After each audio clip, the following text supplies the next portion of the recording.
Hello out there in SDA Live land. It's Andrew Slater once again coming from the University Club of Boston. I'm joined by Harvard squash pro Sharon Brady. She's from Australia originally. And we have the ladies final of the 2019 MFS Pro-Am. And in black on the left wall we have Natalie Grainger, originally from South Africa, England, and now makes her home out of the Greenwich area. And her partner Susie Pierrepont, English, but lives in Colorado. They're facing in, I'm told, magenta, Krizek, originally from Australia. She's the squash coach at Lawrenceville, private school in New Jersey.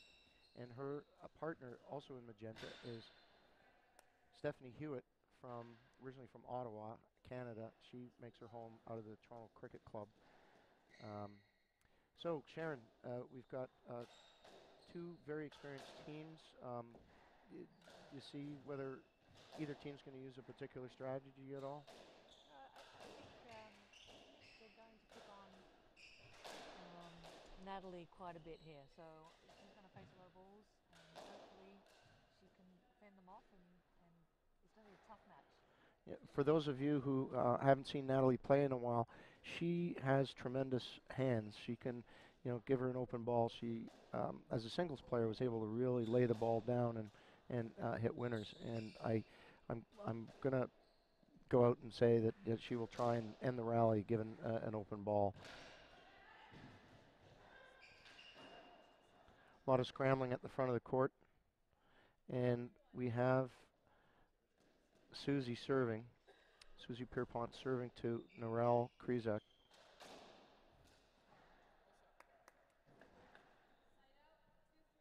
We're just off court here, so we cannot hear the... Oh, we're going to bring Sharon back on in a sec. We've got some technical changes here. Norell serving 2-3 to Natalie.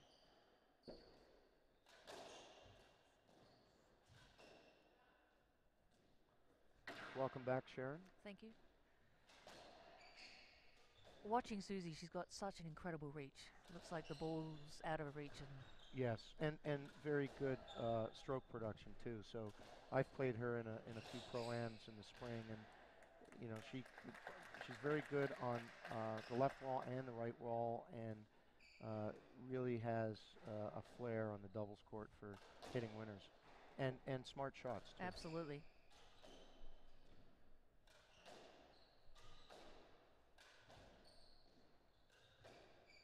Looks like both right wall players are trying to hit to the left wall, get the ball over Natalie's head and Norell's head, and then they're going to free swing after that. In yesterday's win over Amanda Sobey, who's our touring pro here, and Fernanda Roca, a squash professional here, did Susie ever cover much for Natalie in the... Susie covered the front of the court quite a bit, but as you say, as soon as there was an open ball, Nat just put it away and did it consistently. Yeah, because that's a very good win for them. That's on paper, that's a very, very good team.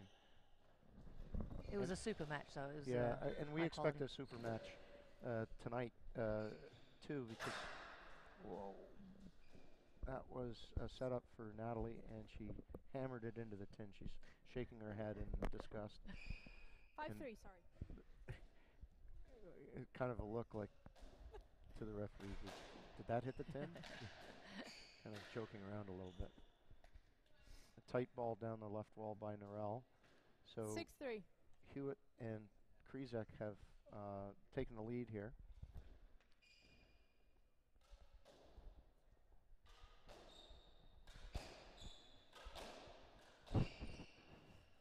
And there's that high ball that Stephanie's hit a few times to make Natalie go to the back, and then she has to come around to play the forehand. I don't know whether she's purposely doing that. We'll certainly see whether that's a continued effort on Team Magenta's part to move Natalie in that way. I'm impressed that you know the colour magenta. That's very... well, I had to ask Narelle. I just didn't want to go on there saying it was purple or mauve or whatever. So I think she looked at the label herself beforehand to figure it out. But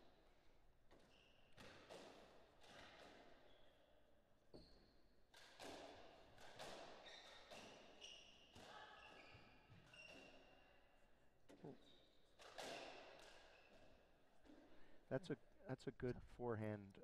Side out, 5-6. Inside out to Stephanie. She's hit that a couple times. I mean, that's a risk that you take. If you hit that high shot where Natalie can come around with the forehand, then she comes right back at you, right at the knees. And so, you know, it's going to tire her out, I think. But in the long run, you got to make sure that you're not losing games or the match with Natalie. Beautiful racket ability there, too. She just dropped that straight drop into the neck right at Narelle's feet. So we're tied at 6.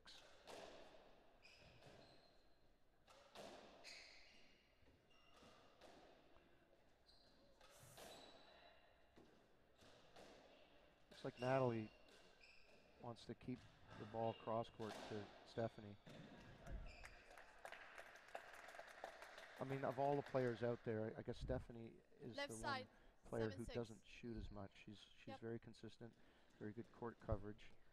Incredible retriever in the Yes, back and forth. yeah, she's the prototypical right wall player in that she doesn't make a lot of errors and she doesn't. There aren't too many balls that she can't get.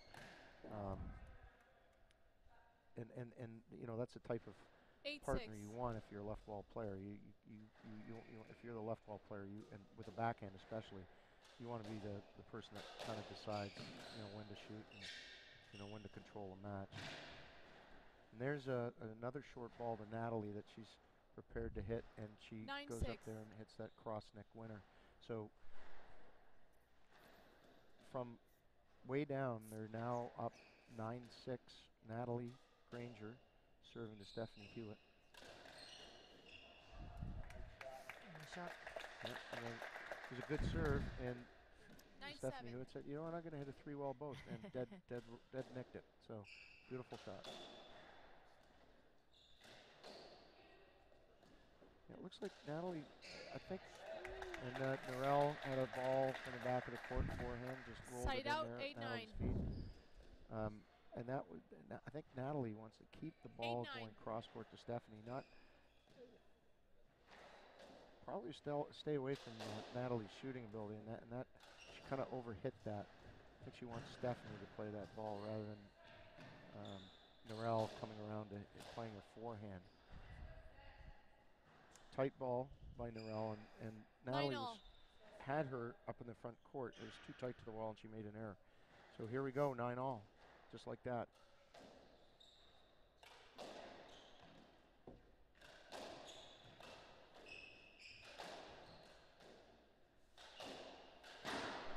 Oh, bottom of the tin.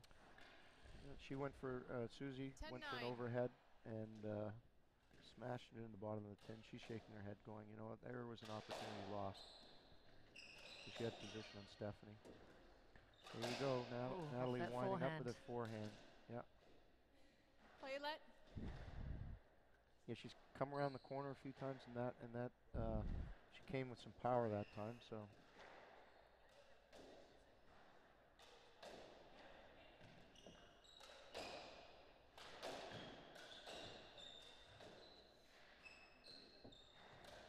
Natalie going cross court to Stephanie. Had an open ball from the back and rolled it into the tin. 11-9. So, yeah, a couple of errors. They're talking to each other. Say, okay, you know, we're probably going to have to tighten it up here. Can't make any errors. Make them beat us. Play let. Natalie looks very dangerous once she gets on that forehand. You've got to keep her away from that mid-court.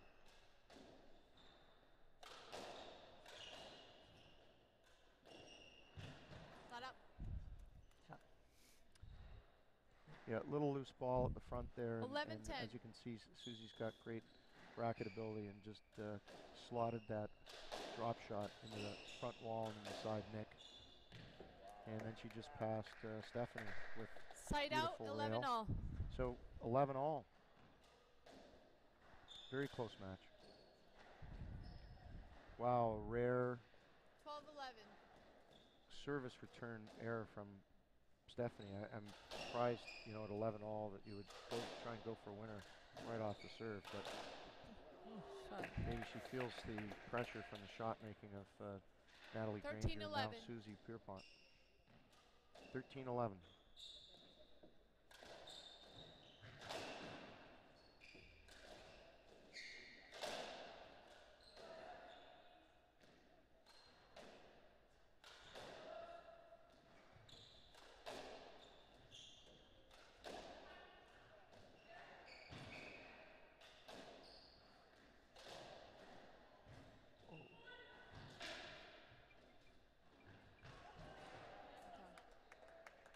Now, I've noticed in this rally that Natalie has moved way up to the front of the court. She let Susie take one of the balls at the back, and it's paid off because 14-11. now we have game point, 14-11. Natalie didn't have to take too many steps to get to that ball, and she slotted in a nice drop shot. Well, Down. yes, they've got on a run, and 13-12. Sorry. Susie forgotten that she came in. So here we go.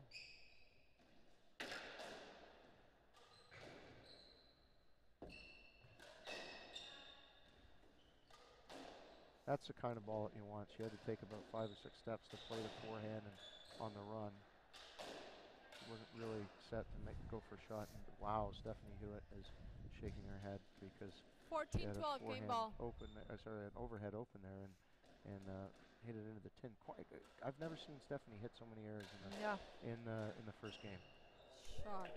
Natalie set up, and this is the game winner here. She just slots in a front wall side. Nick, first game to the team in black. Natalie Grainger and Susie Pierrepont. We're going to be back in 2 minutes. Going to take a little break, and we'll check the football score.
Okay, squash doubles fans, we're back on SDA Live for the second game. This is Andrew Slater coming from the University of Boston. I'm joined by Sharon Brady, the squash director of the Harvard Club, just down the street. The interesting thing about this whole tournament, the women were at the Harvard Club for most of the time, and the Pro-Am over there, and we had the men over here. But this is the largest, as far as total teams playing for men and women of any professional doubles tournament Side out, over one the last love. 40 years of professional doubles. It's Absolutely fantastic. I mean, the play is, I've been really amazed and impressed by the girls' play. It's really sensational. It's come a long way. Especially since equal prize money. I could be corrected, but I think this is the largest purse for the women ever in I believe professional doubles because they, like the years ago, like the U.S. Open in tennis, have 1-0. got some parity in the money. Team Magenta leads 1-0, and that's comprised of Narelle Krizek. She's 2-1. Australian by birth, and she is the squash coach at Lawrenceville High School in New Jersey. Her partner is Stephanie Hewitt, who is a pretty good singles player out of Canada, and she's based out of the Toronto Cricket Club. This team, I should point out, has won the tournament in Canada in the fall, so they've got a lot of experience playing together. Team 3-1. Black, we've got Natalie Grainger, originally from South Africa and England, now based out of the Westchester, Greenwich area, has been a great singles player. She was former #1 player in the world and #1 in doubles. She hasn't played a full WSDA circuit in a while, but has come back strong. Her partner is Susie Pierrepont, English, and lives in Colorado. So Hewitt and Krizek have gone out to a 5-1. big lead in the second game here.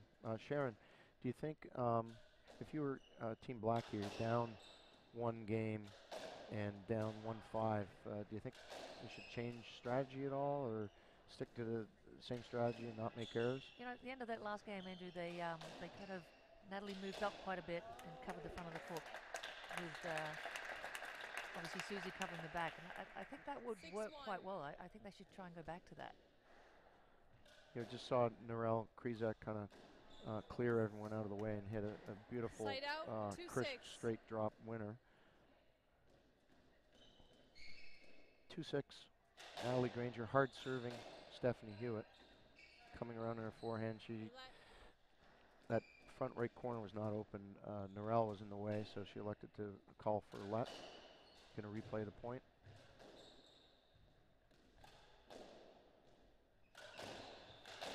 Now, people watching there, Susie Pierrepont's a very tall girl. She's tough to get the ball over her head with a lob, but that front part of the rally, Narelle hit a beautiful lob over Susie's head. That was quite impressive.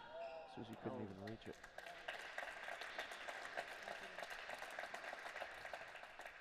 3-6. Steph Hewitt covering for Narelle, kind of set Natalie up for a little roll. Team Black is coming back. Back in black. You've probably heard of that Aussie band. Yes, Or indeed. Born in Scotland, that AC/DC reference.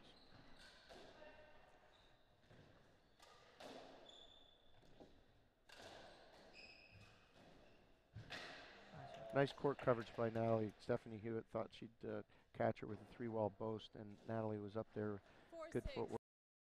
Slotted it in for front wall side Nick winner, and we're way down 1-6, and now they've caught up to 4-6. So they've settled down. Announcer's curse right there when Natalie just hit one into the tin. 4-7. Susie serving 4-7 to Narelle.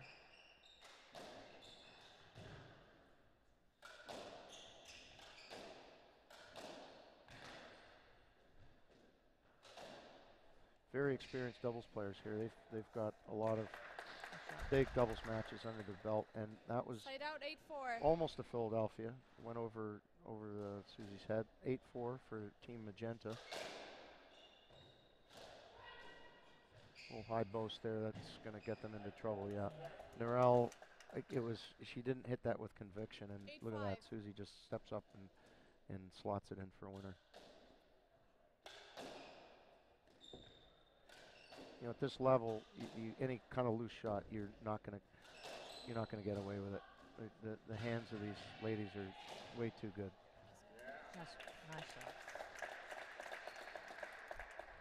Side out, A 6-8. little hold there. A little hold, and Norell had moved over to make sure that she covered Stephanie's spot there just in case Natalie went cross court, and it was kind of a look away rail. Beautiful shot by Natalie Grainger. 7-8. And another one for straight drop. You can't set her up. This is what's happening. They had this big lead, and now it's gone.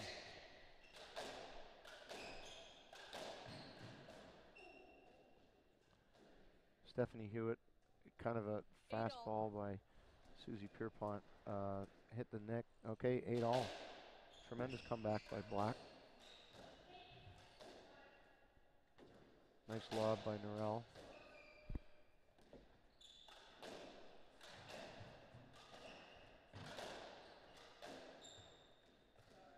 Going to play a let there. Norell just didn't have much of the front wall to work with, and rather than hit Susie, she just asked for let.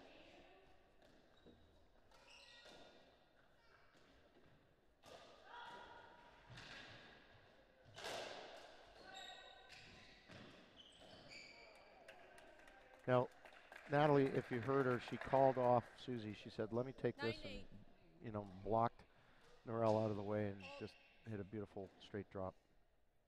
Doubles 101. Oh, nice shot, Norell. Yeah, Norell's got shots of her own. So we're 9-0. tied now, 9-9. It's a critical time in the second game.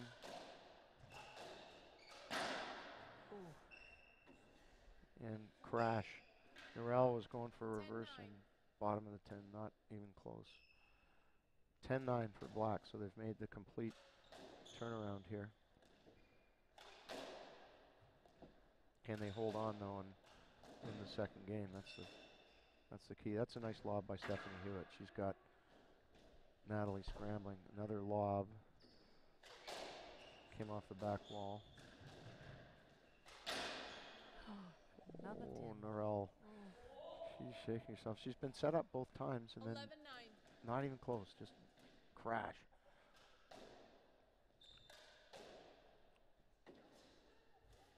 Bad bounce back. Good recovery by Natalie Grainger.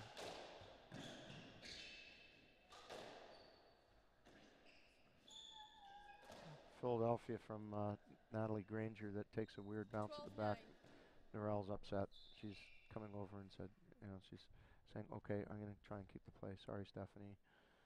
Or they could be figuring out where they're going to go for dinner. I don't know. Okay, up by 3 points. Got Susie serving to Norell. Natalie goes back.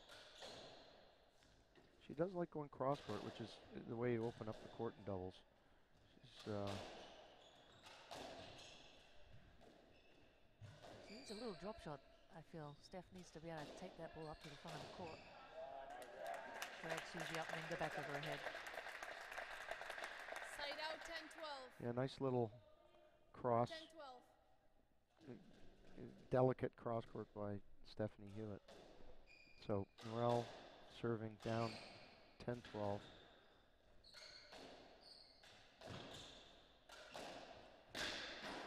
Tight ball by Stephanie. Nothing too, you know, 11-12. just basic squash, and Susie was unable to scrape it off the wall. Those of you who play a lot of doubles who are watching at the moment should know that doubles is a streaky game, and here they had this 3-point lead, and now we're tied up 12-all, just like that. Game swings. I've been corrected, apparently. The referee corrected the score. Side out, 14-11, game ball. Game ball now. Natalie Grainger serving to Stephanie Hewitt. This will hopefully get them back into the match.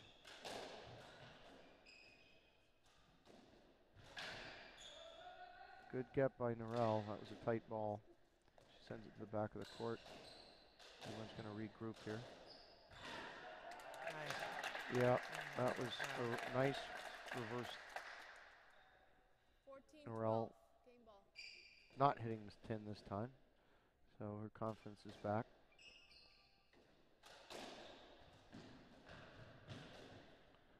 Stephanie Hewitt, nice get, lobbing Natalie Grainger.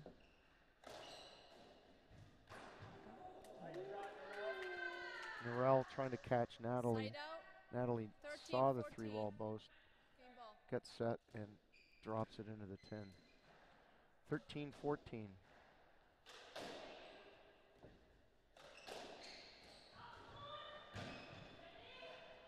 Good get by Stephanie Hewitt. Oh, beautiful shot. There we go. Susie Pierrepont set up and hits a beautiful rail to win the second game for the team in black. Games are 1-1. Don't go away. We've got ourselves a match here. 2 minutes.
Nat and Seuss lead 2 games All right, to we're back love. for Love game all. 3. We've got Natalie Grainger and Susie Pierrepont up 2 games to love. I misspoke at the end of that game because I assumed with a 6-1 lead that Team Magenta Side out, 1 could love. finish it off. And they couldn't. A couple of errors and some great shooting from Natalie and Susie.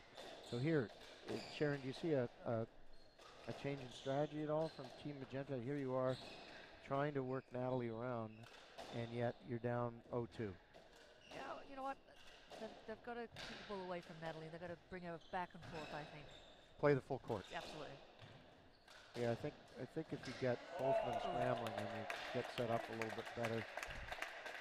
There it is. That's the risk that you take. You go 1-0. weak shot cross court. Natalie set up and bang, winner.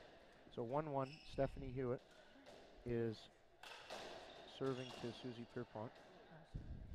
Once again, it's Andrew Slater coming from the 2-1. University Club of Boston. I'm joined by Harvard Club squash director Sharon Brady. We had a tremendous tournament all week. It culminates in the women's final here, and then the men's final is Side coming up out right 2-all. after this. Largest professional tournament as far as total teams ever.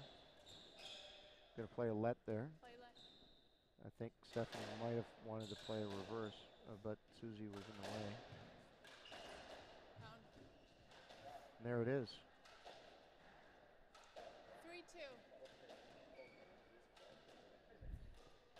3-2. 2-2. Natalie Grainger serving to Norelle Krizek.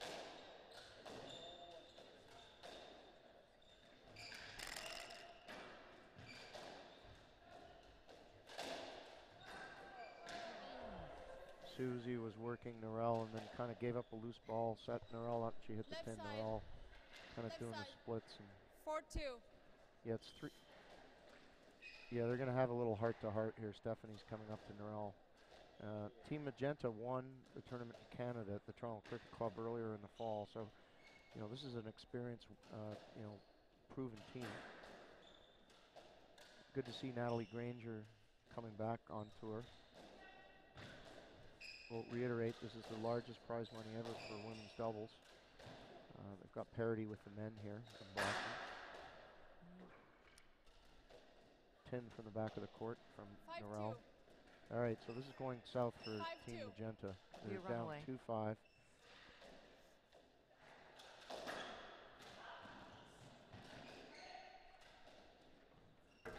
There's a good deep ball. Got Natalie to the back of the court. Susie set up for an overhead and 6-2. blocked for a winner. Okay, 6-2.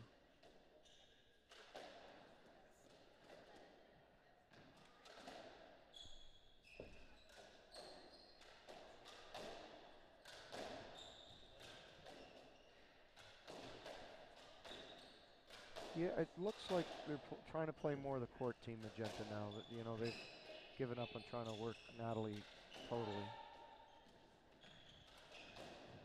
It's a little costly losing the first 2 games that way. There's a loose 3-wall. Susie went up and she's got Norelle scrambling, and Team Magenta in the I formation now.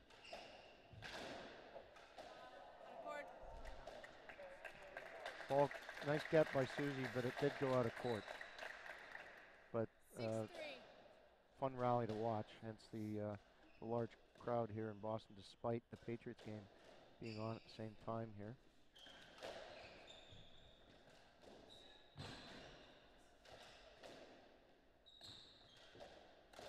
Yeah, the ladies are using all Nice. 4 corners of the court, and this was 3 walls a little loose, and even though 7-3. Stephanie Hewitt was right behind Natalie, she had enough confidence to make that incredible drop shot. 7-3 for Team in Black after a tremendous comeback in the first game, down 1-6. Yeah, Susie little loose with Side that out, overhead. 4-7. It landed at Norelle's feet, and Norelle put that in for a winner, and now she's coming in for Team Magenta, 4-7.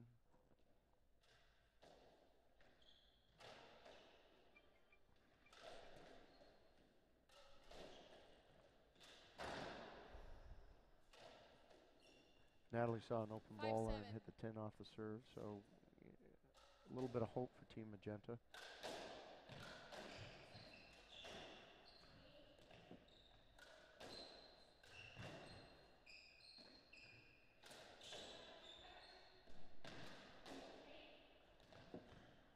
They're all covering for Stephanie, but she hit that 3-wall. Natalie knows to go to the front of the wall. Look at this, comes up and just, gonna hit that straight 5-8. drop. Steph on the right. She's best now to just hit a whirly 5-8. bird, go around the world and have it go all the way to the back of the court and trying to force in a 3-wall, I think. Natalie's way too dangerous at the front of the court.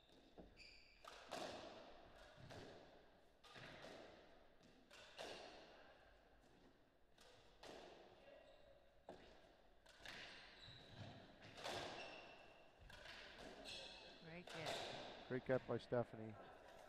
Yet, look at Susie saw that Norel was kind of cheating over a Side little out, bit and 9-5. rifled in a low, hard cross court. Beautiful, 9-5. beautiful doubles by Team in Black at the moment. Really good team coverage.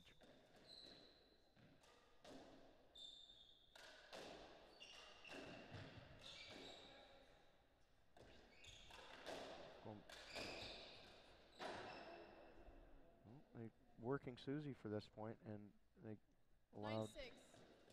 a little loose 10 from Susie to happen, so maybe they're going to stay away from Natalie. Yeah, they're going cross court to Susie for a little bit. You got to try something different. You got to change a losing game.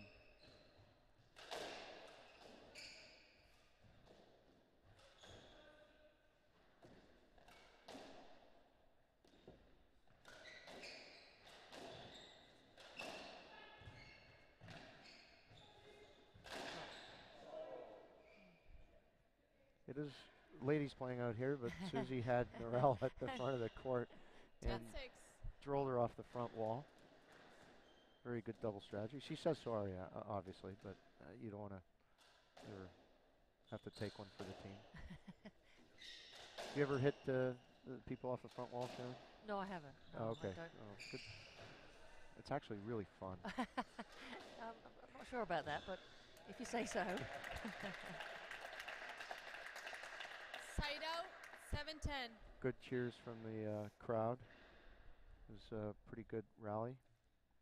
And probably Team Magenta's coming back a little bit here, 7-10, but it is desperate times. They really can't afford any errors. Oh, Susie. Yeah, Mistakes creeping on. yeah, 8-10. Stephanie caught her, and Susie really tried to force in a drop shot rather than taking the safe route of, maybe hitting a lob or hitting it high to the back of the court. So I guess you can do that when you're 10-7 up, but you can't do it consistently, or you won't have that lead anymore. 9-10. And here it's disappearing. 9-10. Norel Krizek serving to Natalie Grainger.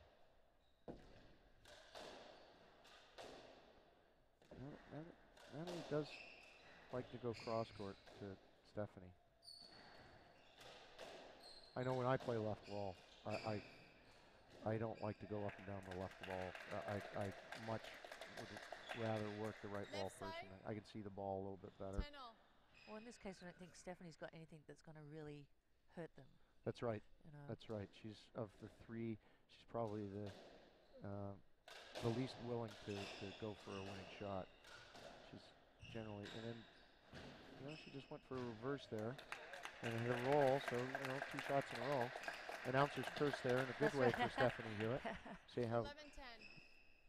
how unwilling she is sometimes to go for stuff, and here she is taking matters into her own hands. Norel Krizek serving up 11-10. Oh, We're going to probably have a no-let call 11-0. there. Yeah, because the only way she could have hit that was to hit Norel. So it's 11-all. Stephanie Hewitt going to Susie Pierrepont. Okay, Norel might be fishing there for a point. We'll see whether she was able to fool the line judges. And 12-11. it looks like she was able to do that. Yeah. I would have called a let there because I thought Natalie was out of the way by the time the ball got there. But I'm a pretty tough referee. I don't like people fishing for let points.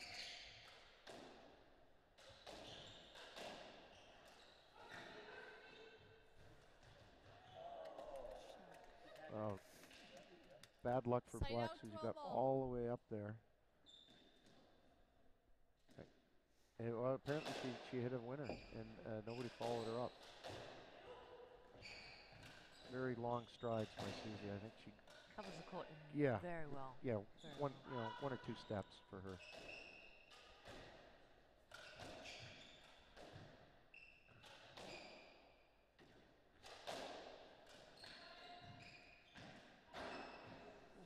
Natalie has hit that shot for winners several times and then hit the 10. 12-13. So maybe the tension of being down in this game is getting to her.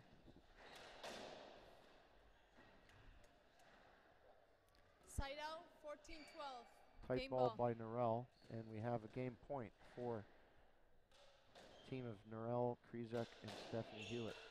Team Magenta. Okay. Nally's regained her composure and hit a winner there. 13-13. Nice Game ball. reverse, okay. It's 14-13, still game ball for Team Magenta.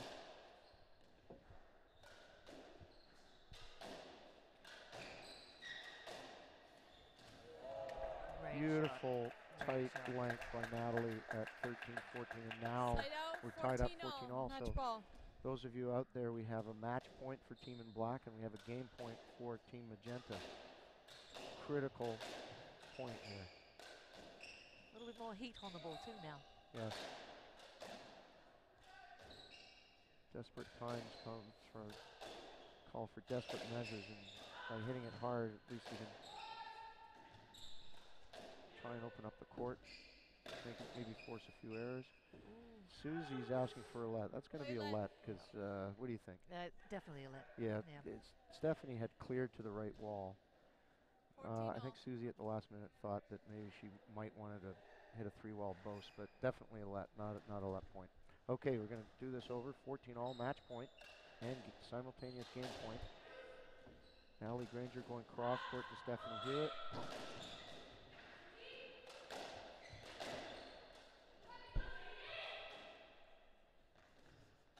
All players.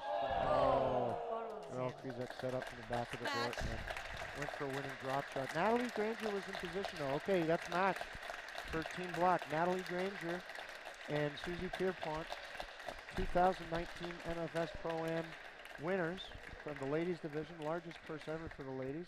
And Sharon, thanks for joining me. I know you have to go on court for part of the presentation. Thanks, Andrew. All right. Happy New Year. Thank you, Sharon, and we'll be back with the men in a little while, 10 minutes, and we'll go to SDA Live, and that will be John Russell and his partner, Chris Callis, against Will Mariani and Bamber. Okay, see you in 10 minutes.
Hello out there in SDA Live land, doubles enthusiasts. This is Andrew Slater coming to you from the University Club of Boston.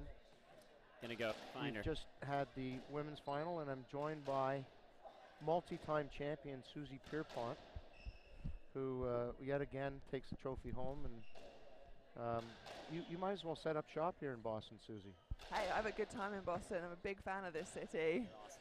Big fan of this club, actually. This is a wonderful environment to play squash in, a great place to be competitive, super supportive of the women's tour, which, you know, without that I wouldn't be here at all. So, yeah, no complaints for Boston. Yeah, just to reiterate, this is a parity for the men's and women's.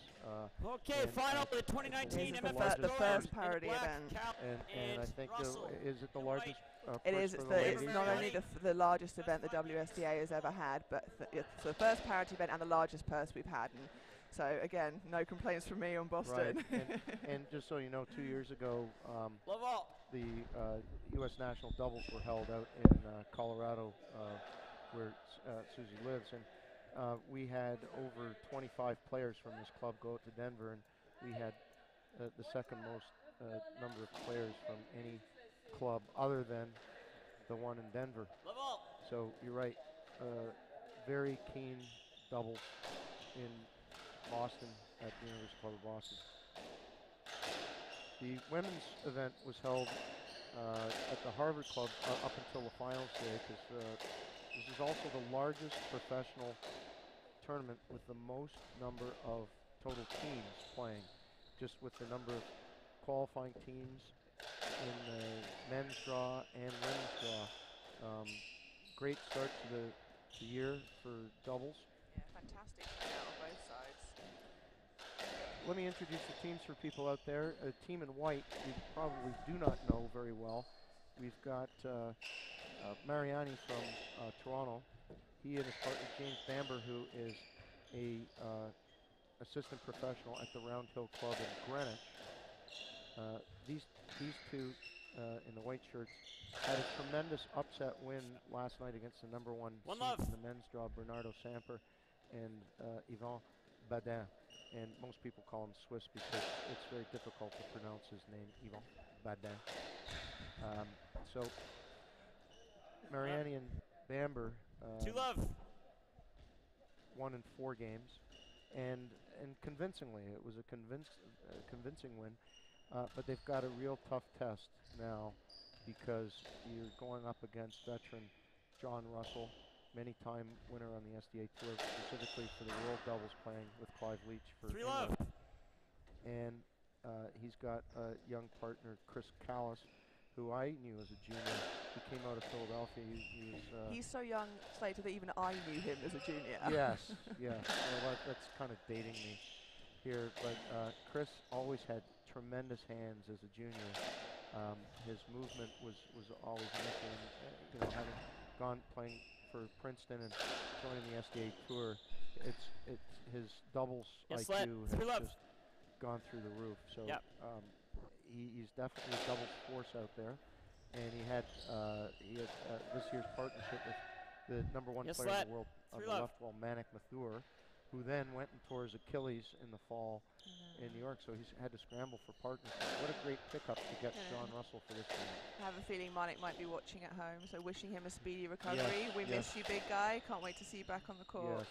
Yes, it's a big loss for sure, and especially with Damien Mudge out as well, who is recovering from knee surgery. So here, effectively, we've got the two best players in the world who are on the injury list. Certainly opening up these draws, though, don't you think? Yes, and with the big prize money here in Boston, it's a tremendous chance for some good young players to get some points, earn some money. So, you know, Mariani and James Bamber are certainly profiting from not only the great win last night, but the absence of two of the greats in doubles, Damien Mudge and Manik Mathur. Absolutely. Okay. We've got a team in black, currently up 3-1. And I think last night they tried to exploit John Russell's movement. And it's something that I guess the team that you just played against, they tried to exploit Natalie's movement, and it's kind of a live by the sword, die by the sword. If you set him up, Absolutely. John Russell's got tremendous shot making ability. The team on Friday night tried the same thing. Robin Clark and Zach Alexander trying to move JR and exploit the movement. But the problem with hitting it to JR is that you're hitting it to JR, and right, and he can. Like you said, it's a double-edged sword. And if he feels like it, he can slot it. Well, on Friday night, he put in one of the best performances I've seen from him in years. I mean, he was absolutely on fire. 2-3. And if even a third of that shows up today, then this white team's going to have their work cut out to get him going anywhere. Yes, absolutely. So, I think the longer the match goes, definitely would favor the team in white, but they have to withstand just the great racket work from team in black. Chris Callis is no slouch too. I mean, he's got every shot in the book.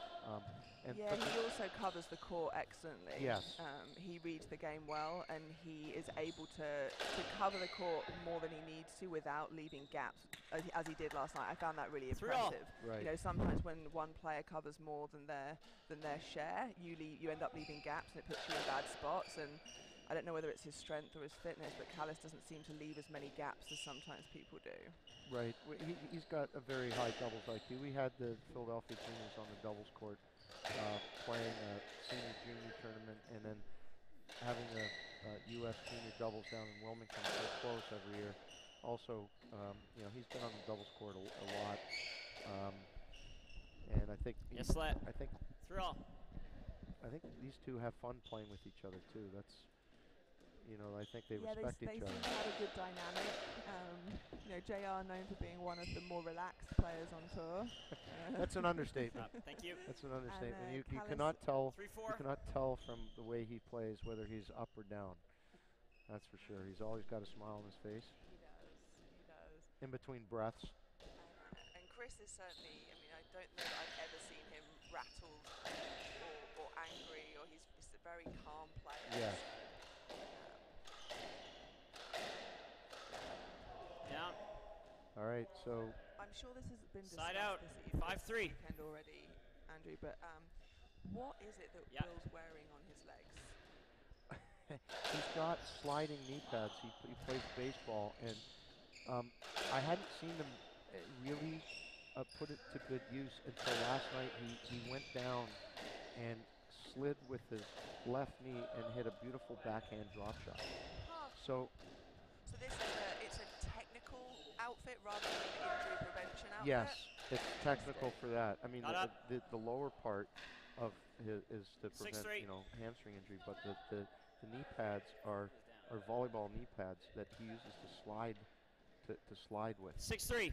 And I've never, I've seen people dive, whatever. He actually slides into shots, which I don't know makes he's an enigma. Let's put it that way. He's a great guy off the court, but he's definitely an unusual. I've quit diving. I've taken. Well, it was, but I'm in a different weight class now and an age class, and it really hurts if you don't do it properly. Yeah, I wouldn't know. I've never tried, and I don't intend to. 7-3. 6'1" down to the floor. I don't know that that's the thing for me. You would not be able to get up very quickly. No, you have to learn to roll properly too. Now, Natalie, Susie. Natalie certainly won't be diving anywhere. Yeah, so 7-3 here. Reasonably even. Pace looks pretty high. Yeah, and you know what? Yesterday. That's a great shot. Yes. 7-4. Will can left hit shots from anywhere, and you just saw it. This is in his personality. He hits one winner. He hits bottom of the tin the next time, and he hits a clean winner. So this is what happened last night in the upset win. Is that 7-4. I think it was tied 6-6. Will hits 4 outright winners. It's 10-6. They're cruising, and then he bangs in 3 tins, and then all of a sudden they're thinking, uh-oh. We've all been there, tell me. But it happens to him most of the time. I think he's aware of his ratio. Oh yeah, he knows. It's his mystique. So it's important to keep keep that in your head, isn't it, when you're playing, is to know that it's, you know, you're going to make a few errors and you're going to hit some winners, but if your errors massively outweigh the winners, that's a bad ratio to be playing. Yeah, you'll see too much of the ball from the other team if you're making too many errors. One spectacular winner doesn't get you back the 3 errors you've hit, unfortunately. Right. Yeah. Doesn't work like that. This was something that we've been discussing over the weekend. At this level, you've got to be at least 9-4. 65-70% winner to error ratio, because if you're not, then you know you're really not doing enough out there. Yeah, so the team in black seem to be making a little break here. It's a 5-point swing between the two teams. Just wondering, I know you said it's sometimes hard to tell whether JR wants to, how interested he is. I think right now he looks pretty interested in this match. Like he's far up the court, he's putting a lot of pace on the ball. Yeah, and there he's quite willing to go to Will Mariani with a little drop shot.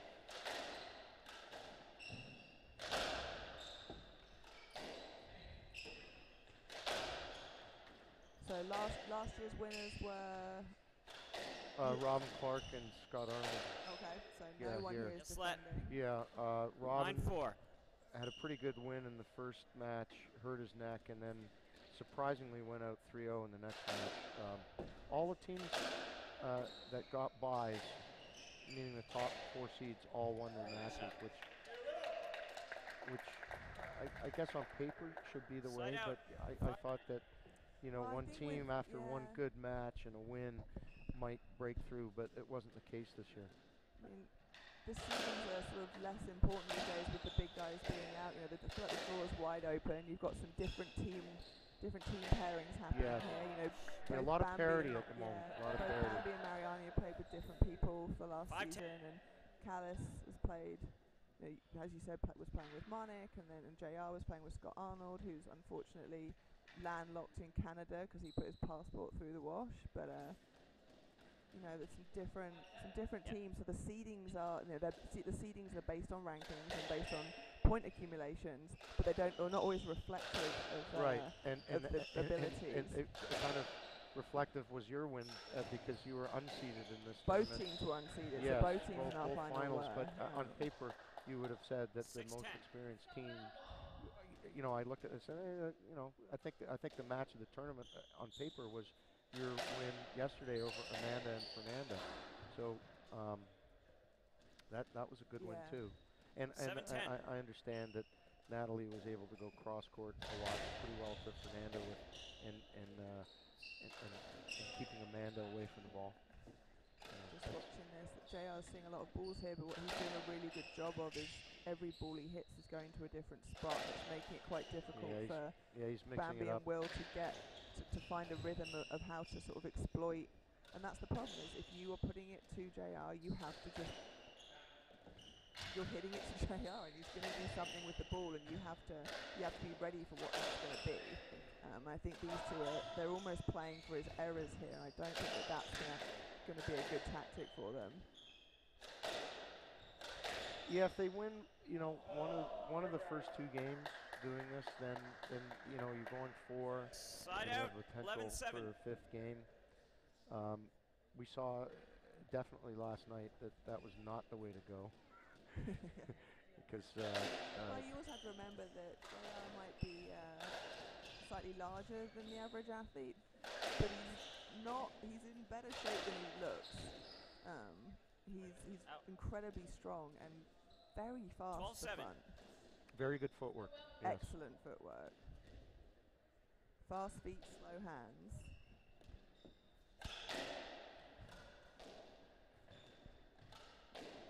Okay, and I guess James Bamber wanted to just test out Chris Callis down that wall. Wasn't really getting anything. Really goes back to JR. Either.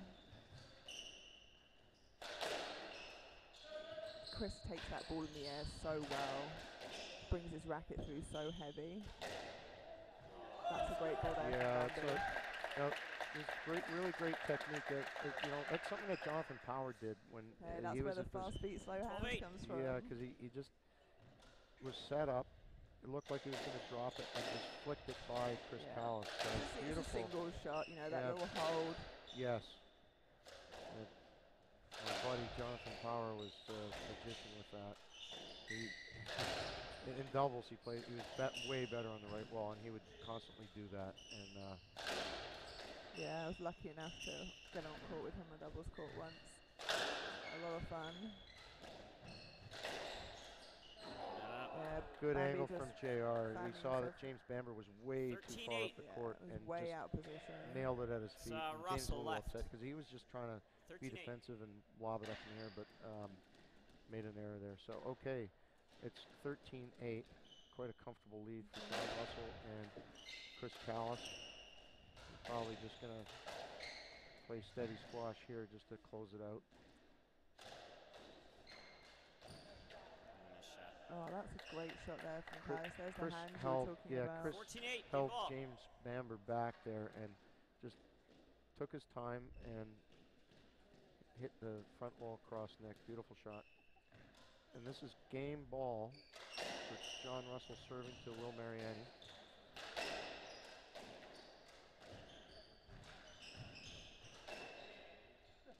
Chris Callis is going to take this off the back wall. Oh, this is going to be an interesting. He's thinking that Will Mariani had his racket up. Can we get a little replay of that one? Is that 14-8. John saying, "Listen, I've lost weight. I tried to jump. I don't." They're going to the judges here because Will wanted to volley that, and Chris's ball through the middle hit his own partner, John Russell. So what was the verdict to that? I think it was a let. Yes.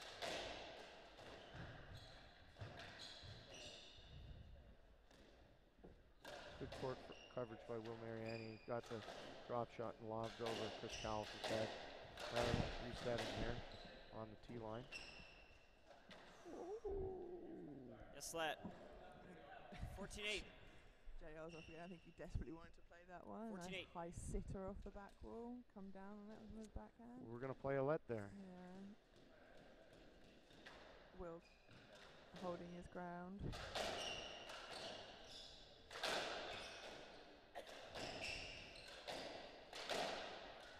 Callis is doing a good job of just staying up in front of Bamber, making it very hard for him to be covering and the kind front of left. screening that cross court from JR. Oh, that's not what he wants to do. Rare error, but you know, it's a 14-8 shot. Might as well get it out of your system. Is that what we call those? 9-14. I've got a few points to spare 9-14, shot. yeah.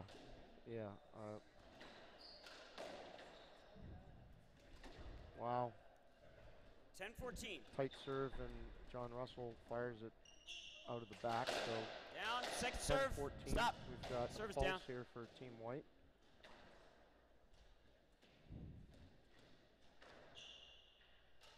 He served to the wrong side, so we're going to replay that point.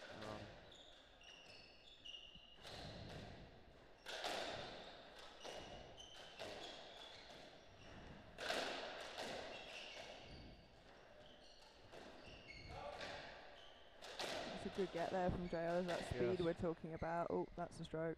Stroke. Game. 15-10. Yes, 1 love. James Bamber was in the way of Chris Callis' shot, and that's game to the team in black. John Russell, Chris Callis. We'll return in 2 minutes. Will be game 2 of the final of the 2019 MFS Pro-Am.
flow again in SDA Live land. It's Andrew Slater coming from the University Club of Boston.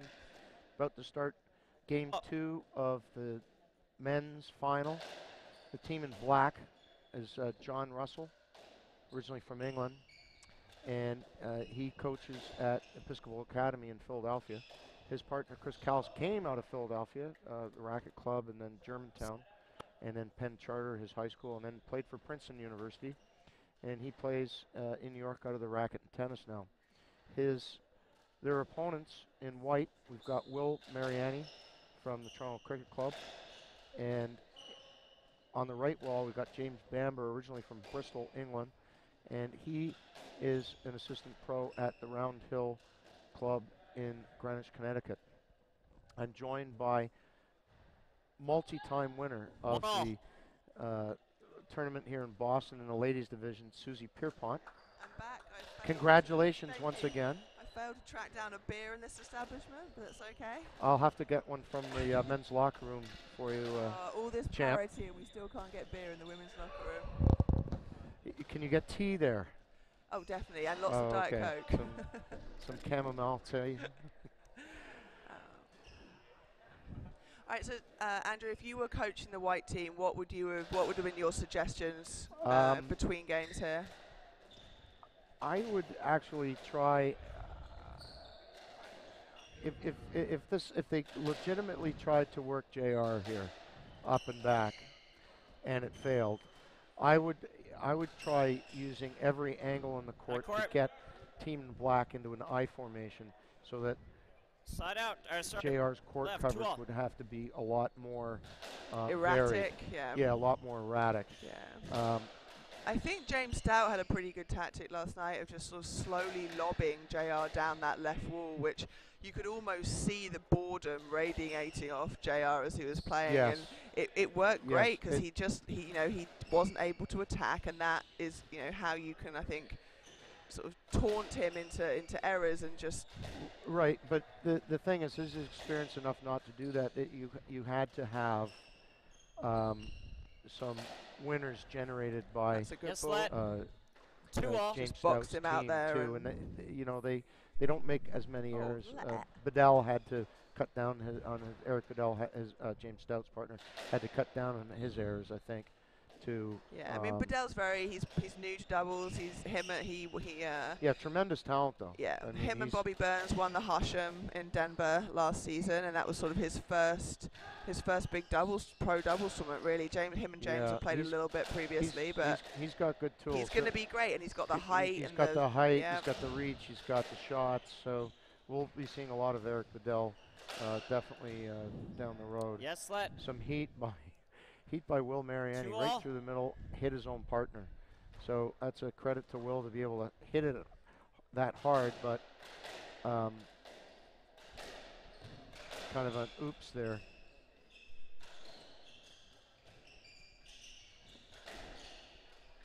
Beautiful hold by JR. That's a great angle. That's the one thing that James had to step up for, is that certainly in this tournament and over his career, he's got that backhand slice into the front wall side next, so you have to move up to cover that, and as soon as James took one step, JR just rifled it by him with a good cross court.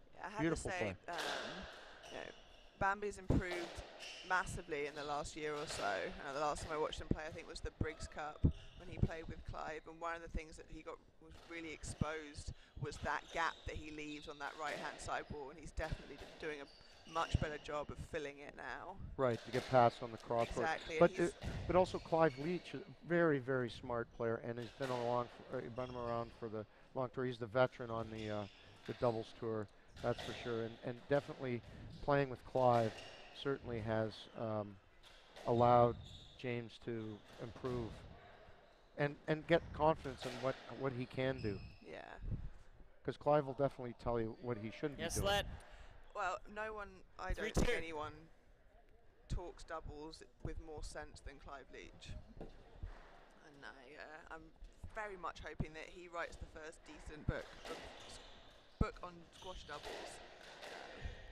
But we'll see. He makes it very simple. Clive plays the game beautifully in a way that all-round type of play. He can hit it hard. He uses a drop lob game if he has to. The way that he describes it is very don't get me wrong, it doesn't mean it's easy to do, but the way that he explains it is very simple, and that really helps. 3 all. JR just hoping that that one was going to make the front wall.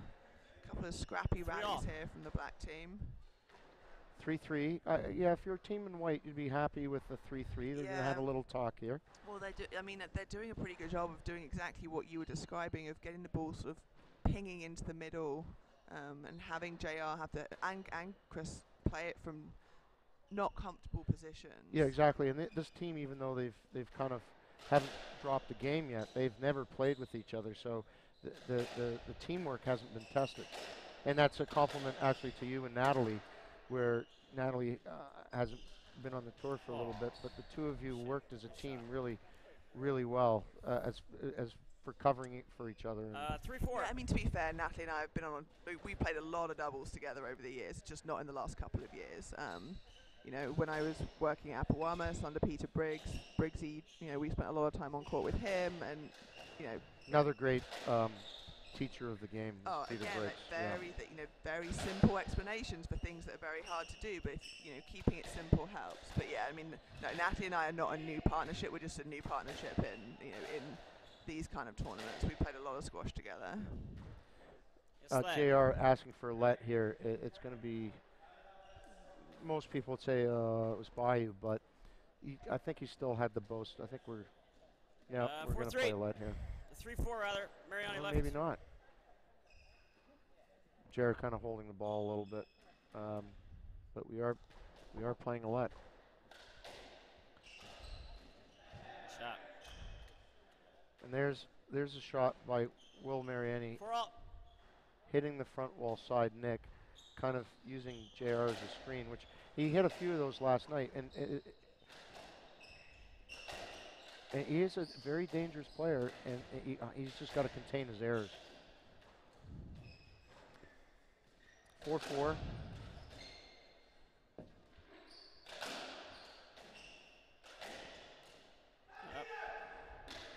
And JR just caught him with the side out. 5-4. Broke the ball into James Bamber's knee, and forced an error, and James is very upset with himself that this old guy can 5-4. get him with a hard cross court. Very frustrating.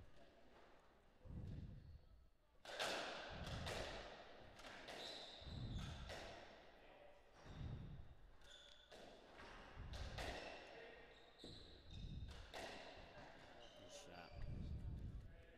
6-4. John Russell with the forehand through the middle. Just hit a beautiful front wall side nick right. Yeah, that's because he's gone around the corner a little bit, and he can hit the reverse 3-wall. So he's got all the shots. You just don't know which one he's going to choose that time.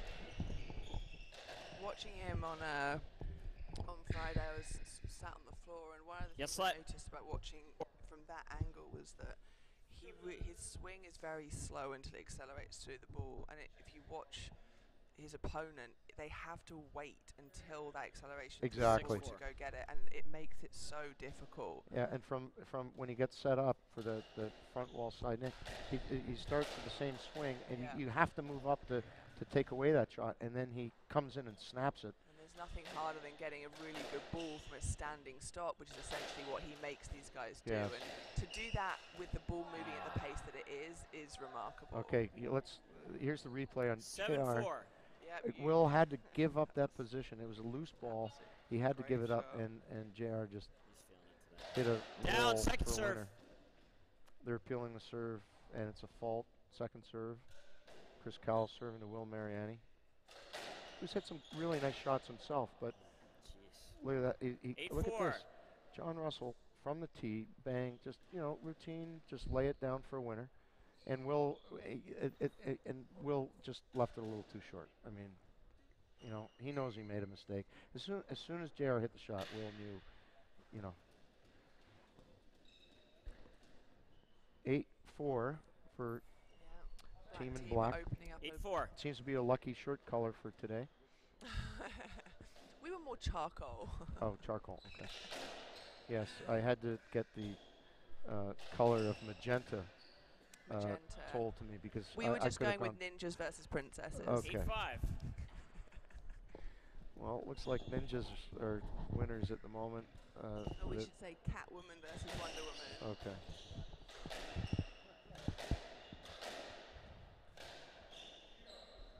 Did you know, if my kids are watching it home, did you know that Batman married Catwoman after all these years in What? October?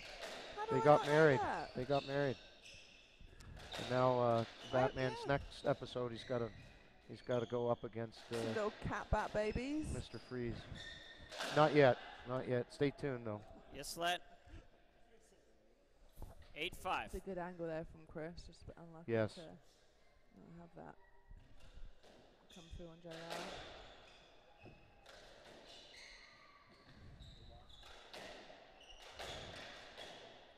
Yeah, Team Black doing a good job here. Like Bambi's hit a lot more backhands recently than he's hit forehands. And every forehand he's hit, he's had to hit on that breaking angle where he's not comfortable. That's a good ball.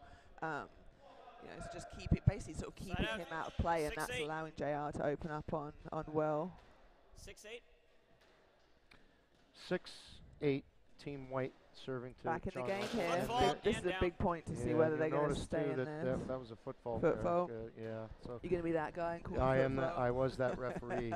I'll tell you that if Every they're time Clive if they're Leach watching serves. other Clive Leach, yeah, he's definitely an offender. Anders Wallstead too in his day used to pull his foot like a good foot or two out of the I quarter honestly circle don't think before I've he hit. ever seen Peter Briggs stand in the 6-9. circle to serve. Yeah, He's well. a serial offender of that. Gary Waite never even close to the hard serving. Never even got even close to the quarter circle. That's a big advantage when he winds up It's too. not a very big space, to be honest. No.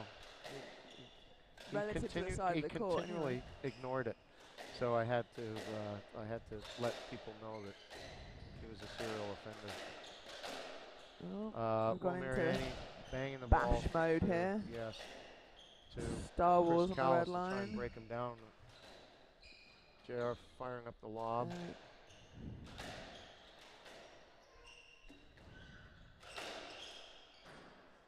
Yeah, that's a Right great through spot. the There's middle, that, yeah, 'cause- putting it on his 'cause backhand again. James was ready for that low, Side out 10-6. hard cross court to his right knee, and JR switched it up and went to his left knee, and James's racket couldn't get from forehand to backhand a little bit.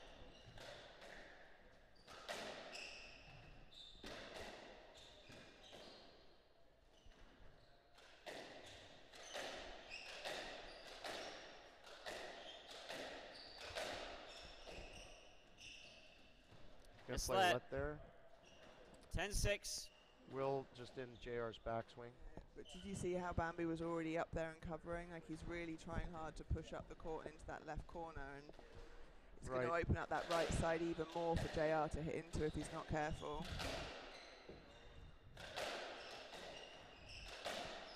Black team taking back those couple Yes, of points they let go. Yeah, we're gonna play let here in that Safety first. Will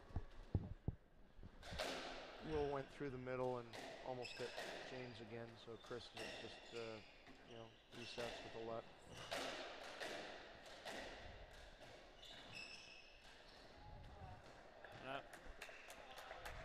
Nice little roll here from James Bamber. 10-7. JR's legs not quite long enough to cover that one. Well, I think he has to respect James's power too. So, you maybe take one step forward, but you still got to cover that cross court if he snaps it like he can. Yeah, there's JR Yeah, finding that and angle he again on just- the yeah, right wall. stroke. Spot every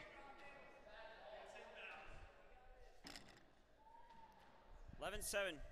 Sorry if anyone can hear that. It's just people Yeah, getting very we're excited about the Patriots behind me.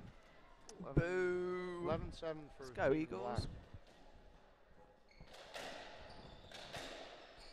It's hard to know who to dislike more, the Chargers or the Patriots. Oh dear. Little loose from Chris Callis. He got behind him and he figured out I'll just jam it in for 3-wall. Made a rare What error score? for him. 8-11. Sorry. I'm not sure. No. I'm not sure what they're. Oh, if anyone's discussing watching the here. football and the 11. squash, that was definitely in bounds. Coming in. 8-11. He's in. He's in. Okay, 8-11, Team White to John Russell.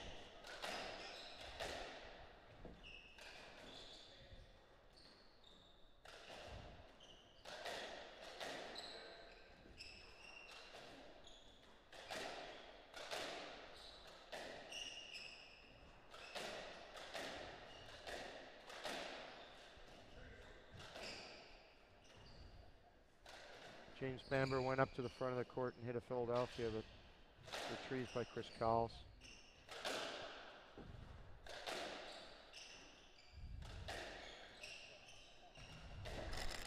Well, they got JR running there. He had to go all the way to the back of the court to hit a forehand. Got Bowser moving. So this is what I wanted from Team White, being down one zip, was just like an all-court kind of game where you use all the walls, and that way you can move Team Black out of position. We've had a very long rally here, and no one's really broken down here. And then finally, James Bamber gets out, hits a reverse winner. They're pumped. They're only down by 2 points in the second 9-11. game.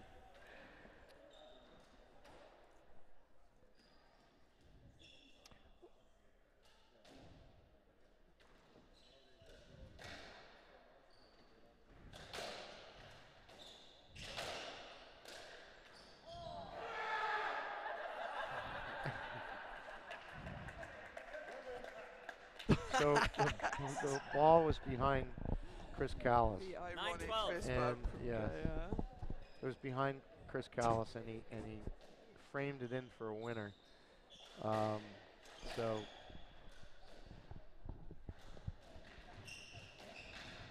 Oh, we nearly had him with the old Uber game. there. Yeah, Just he click the kinda, side ball, otherwise he was 9-12. going to Yeah, that's all- absolutely, that's just a letter thing. yeah, it should be just a let.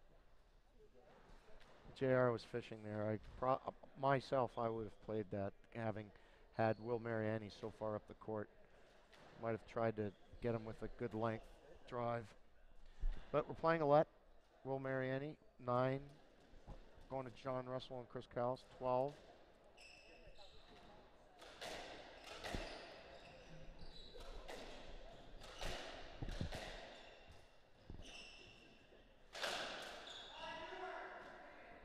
Yeah, That's great pace yeah, there. but the problem is that Side Will out, knows that he was 13-9. silly. He floated a ball and Chris got easily and just, he had to move up to cover the drop, and Chris hit the cross court beautifully, and so Will's actually upset with himself for trying to float that drop in. 13-10. Chris tried to float in a drop himself and hit the tin, so it's 13-10. Team in black is trying to close the second game out.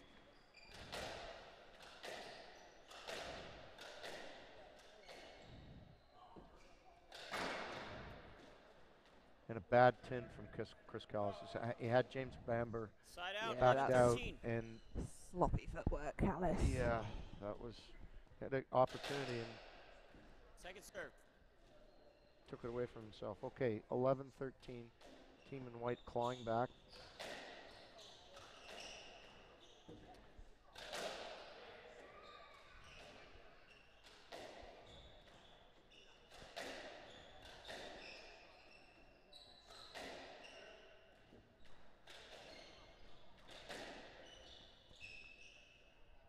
Yes, let.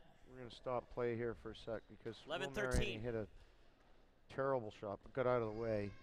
I'm surprised that JR didn't try and make him pay for that. Called a let though. We're going to replay it.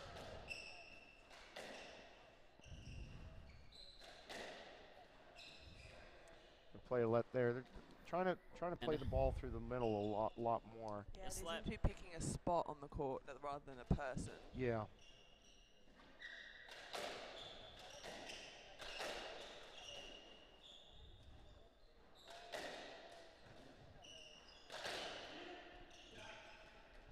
Yes, let. Gonna play a let there. James Bamber forced to come around, didn't want to clock Chris Callis with the ball.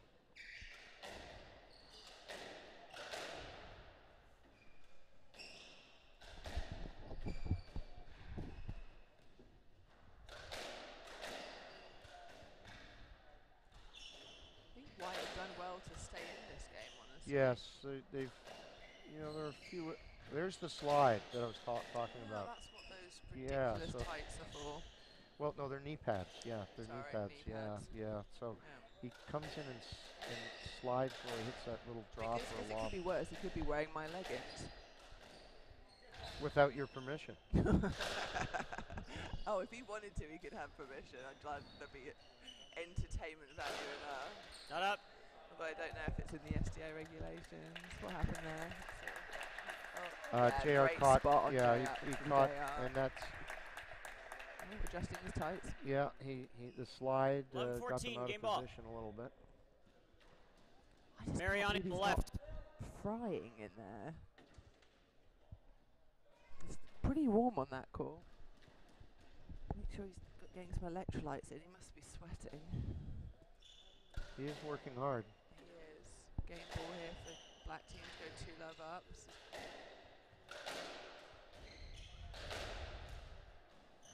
Nice shot. There's Will Frame Mariani winner. with a frame, Yeah. 12-14. frame winner. They all count. They do.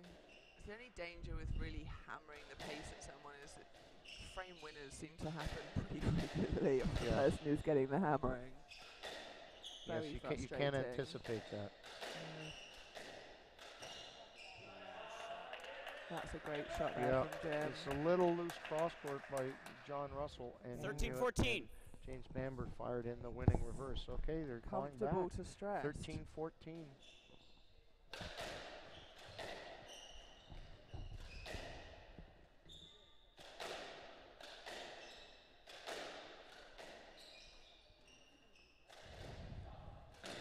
Oh. Thank you. Yeah, caught him dead with that one. That's a great ball Yeah, there came from around Will. the corner with his 14-all. backhand. Yeah, Yikes, beautiful here we shot. go, Yeah, 14-all. 14 all. Vocal cheering for Team White as there was yesterday.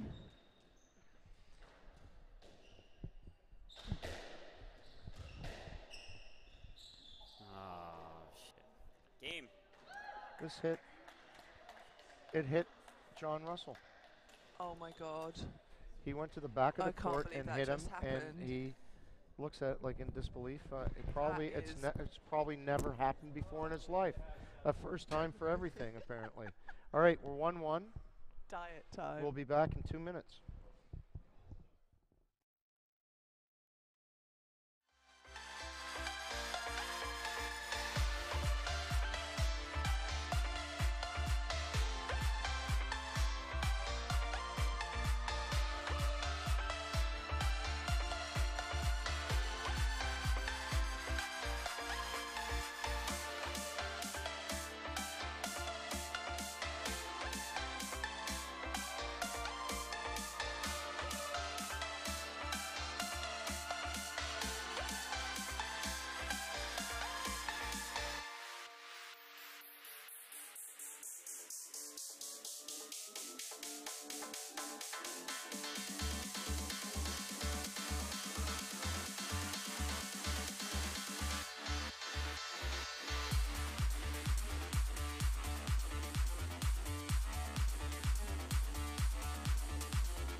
are back. Andrew's disappeared briefly to try and track me down a beer and some snacks before I get hungry, so you're stuck with just me for the start of this third game. Brilliant, he's back and he's come with lots of beer and lots of snacks. Excellent. So, 1-1, second game finishing on an interesting shot. JR trying to turn on the ball at the back and it just catching him on the way through. He informed us between games that is not the first time that's happened. But maybe the last. It might. Maybe. Saying that John Russell's New Year's resolution was to actually gain weight, so that he might have hurt him on that last point in that last game. So, as a good friend of his, I hope that that's not true because that's not great for his health. But as I said, the outside does not reflect the inside when it comes to JR. So yes, Will Mariani had an opening there and just dumped it into the tin. So I think James Bamber came over and said, you know what, there's the right shot, just hit it just a tiny little bit higher. But a miracle win in that second game too, because they were down by 4 points and then came back and took that game. And they, you know, as I said, going into the third game, and 1-1 is definitely great because on paper they're not favored. Mariani ripping the cross-court net. Yeah. Why and he looks at JR and goes, yeah, I meant to do that. What? Yeah. Saito, you're not a lefty, are you? I'm right. You're a righty. What is it that makes hitting a cross-court volley, Nick, easier for left-handed players? I hit it all the time. Hammond and Vari hits it. I love hitting that shot. It's just you can hammer it in. Can someone teach me? Because I can't hit it. Oh, sure. I'll be happy to. Yeah. Are you going down to Florida this year? We're not, unfortunately. Oh, okay. I could have taught you there. It seems like it's a shot that left-handed players play a lot better than right-handed players do. You know, Manik Martha hits that so beautifully. Yes. And one of the kids I used to teach, Trevor McGinnis as well, if you've ever seen him play. Yes. He. Absolutely, Trevor. Excellent at that shot. Amanda Sobey hits it well, another strong lefty. Just seems there are certain shots that lefties hit better. It's strange because obviously the angles are the same for a right-handed player on the right. For many years here in Massachusetts 50s, Greg Zapp side out 2-4 hits that ball too. I think if you play a little tennis as well, it's if you do the serving motion with the spin, that helps it to spin into the neck a lot easier. Anyway, we're back to the action, and Team Black having succumbed. Down. We're up, and then Chris Callis got kind of a low cross court that it was a little casual for him, maybe because he's not seeing the balls that he likes to be proactive, but he's got to dig down here and steady up.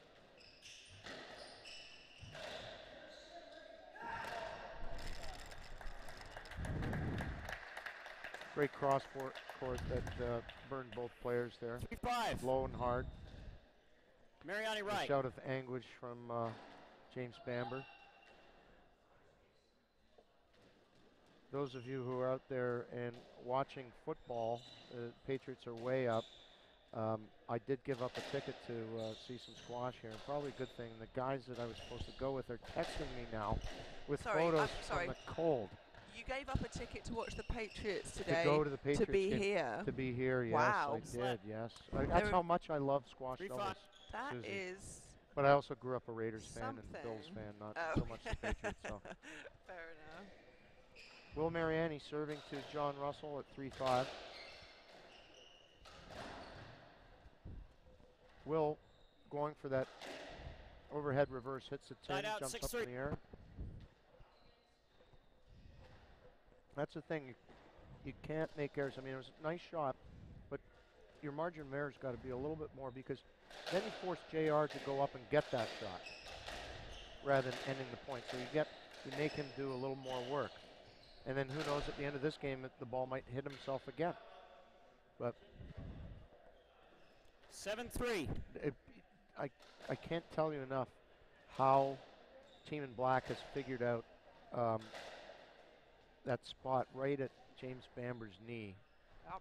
I remember way back, Kenton Jernigan, who was #1 in the world, used to come hard with that cross court. And all you can do for a forehand player is just to pop it up and just play defensive with it. And Which is obviously JR, not what you want to be sending over to a left wall I with don't John want to hit Russell that standing ball. on it. Exactly. I don't want to hit that ball. And John Russell and Chris Callis have figured that's a spot that James does not want to hit the ball. That's a silly error there from Mariani. Unnecessary. 8-3. But that's Will's game, you know. He'll hit some beautiful winners and he'll hit some clunkers.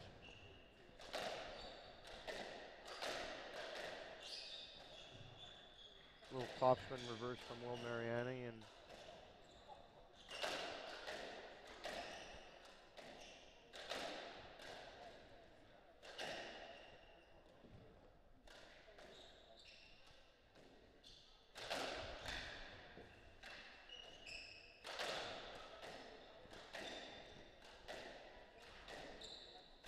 I mean, JR's really got Bambi's number on that right side wall.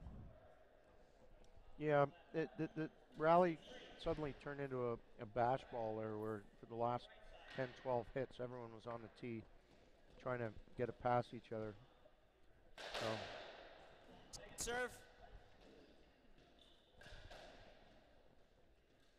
So it must be yeah, credit to Team out in on the White, red still line. talking in between serves here. They're Yeah, they definitely. seem to communicate well. Should point out that Will Mariani won the Jim Bentley Cup. It's a big big Yeah, honor. with Justin Todd, right? Yes. Yeah.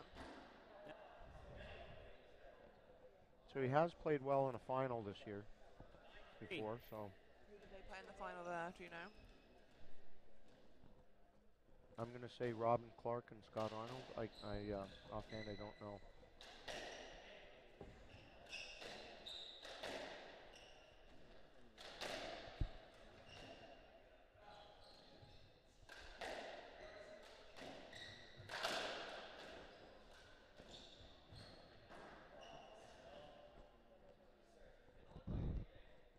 There's another attempted slide by Will to 10-3. hit a You know, backhand drop shot, and Andrew, he tinned it. watching this, I don't know that the number of slides we've seen warrants the outfit. Yeah. It seems Well, he's used excessive. it two. Yes, let. I guess 10-3. 2 in one match and 4 Yeah, matches he's- in a weekend. you gotta play that Of ball. what I've seen in the 10-3. last 2 matches, out of 4 slides, he's won 3 of the 4 points. That one was the first one he's lost outright on it. So adds a little spice to the doubles slight. 11-3. The SDA. Well, he's certainly a character. We'll know it's a thing if some juniors start wearing volleyball knee pads to play doubles.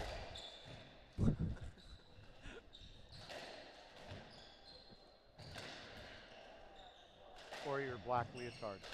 I think that's more likely to catch Yeah. on than the knee pad look.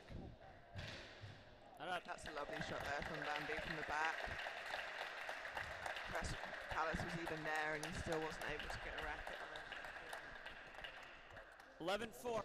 Across the right. Okay. Good point for White, but they're way down here. John Russell started 11-4 to Will Mariani. I mean, it happened to Team White. They were way down last game and they managed to claw back. So hopefully that's in Black's wasn't quite mind as big as it. not to let up on these guys. Yeah. There's a good angle too. 12-4. Got right at Will Mariani's left knee. Really tough to see when it comes through, and you really can't do much with it. Good pass. James Bamber off the back wall. JR so high up the court there. So dangerous when he's that high. Good get by Chris Callis. Just lobs it back. Sets up for his partner. Yeah, what's Will doing there? Like hitting the ball in on Callis. Oh, he's lucky they got away with that.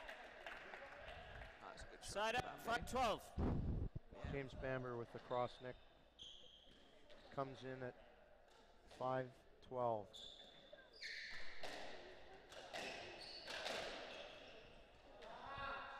That's two. He's Swing and a miss. right. but 5-13. That's the spot. That the forehand does not want to play it, and he's lost 2 of the last 3 points in that same spot being hit by Chris Callis. So.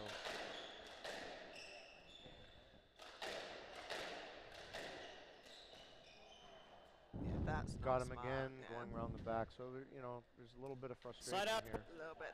They are doing a good job. Every ball that's coming at Mariani is Down, landing in a second different serve. spot, breaking in a different place. He's not able to get any kind of rhythm or establish himself in front of JR, and he's definitely getting frustrated with that.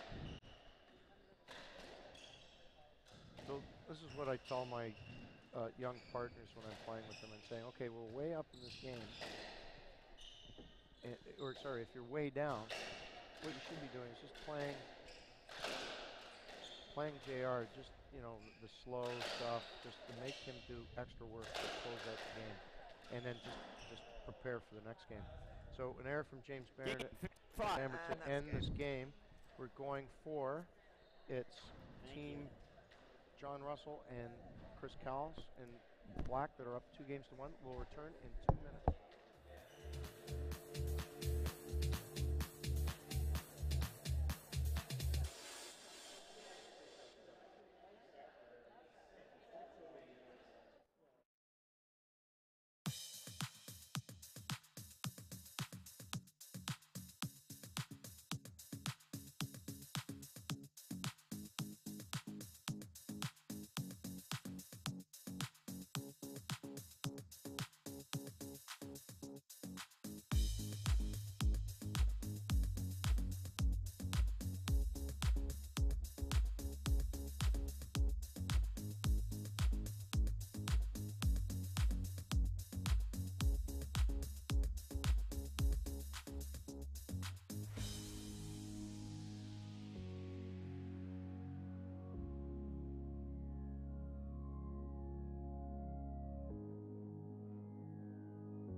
All right, people in SDA land, this is Andrew Slater along with Susie Pierrepont, multi-time champion here.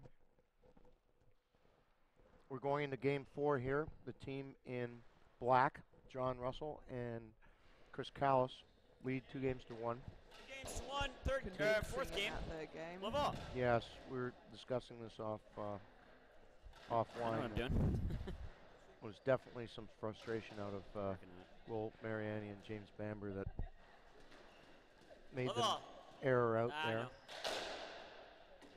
I'm going to play left. We're troubleshooting. Will was looking at the crowd coming back and the referee. 15-5 is a very low-scoring game for men's doubles. It's very hard to hold a team with only 5 let's points. play squash anyway. Level. Okay, here we go. Chris Callis serving to Will Mariani. Love all. Down. And Side a out, one freebie love. from John Russell. Did that even make the front wall? He bowled it in there. So that's one love for team in white.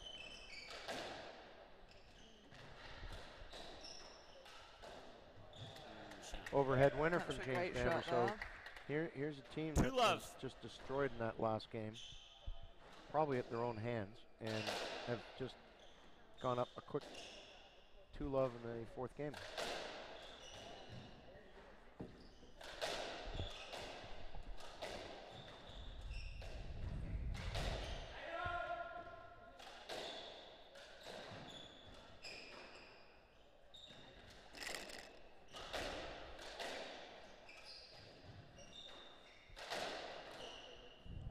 There it is. That spot again. Cross court.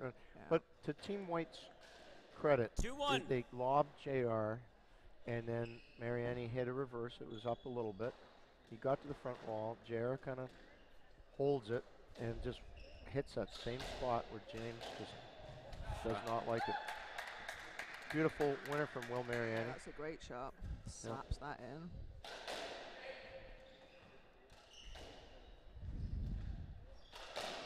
Oh. And tit for tat, so to speak. Touche. Side out, 2-3. Yeah, he looks at Will saying, hey, I was quite like pleased with that one. Yeah, you hit a nice winner, but I think mine was better. Check me out. Yeah, look.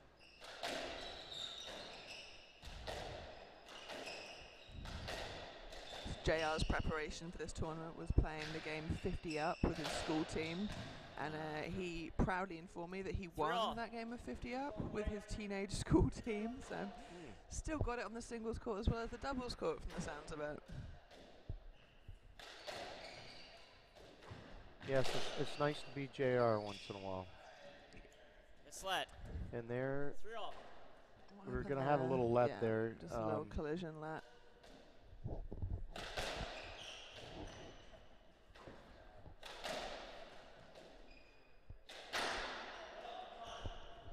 There it is. That's the stuff he's got to stop doing if they want to get back in this he's match. got, you know, for that same shot, he's 2 for 2. 4-3. 2 and 2. 2 and so 2, 50%. That wasn't close. I mean, that was the floor. Yeah, that's 50%, which you have to be higher than that, or you're in trouble.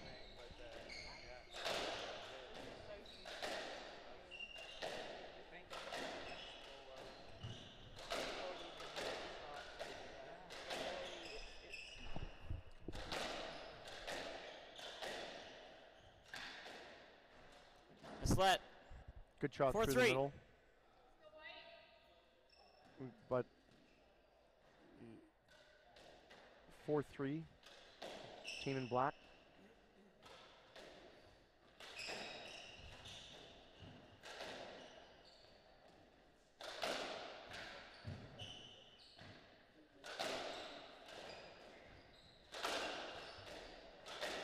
Round the back from James Bamber. John Russell kind of mixing up the shots from the tee. Out court.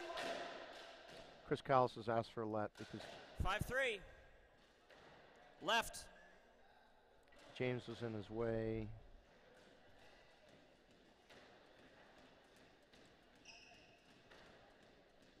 But I think the point ended before Chris asked for the let, so it's a point to the team in black.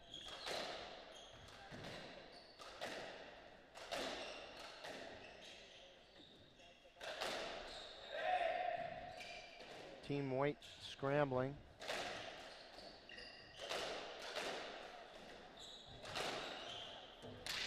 Nice shot. Beautiful backhand 6-3. through the middle from JR. Right. Didn't come off the back wall.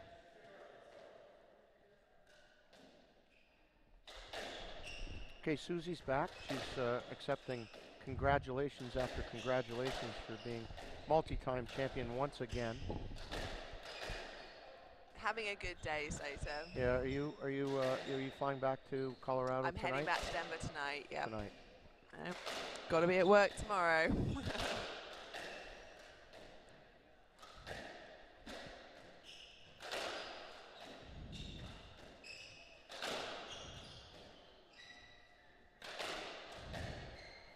We're going back to some banging here, Yeah.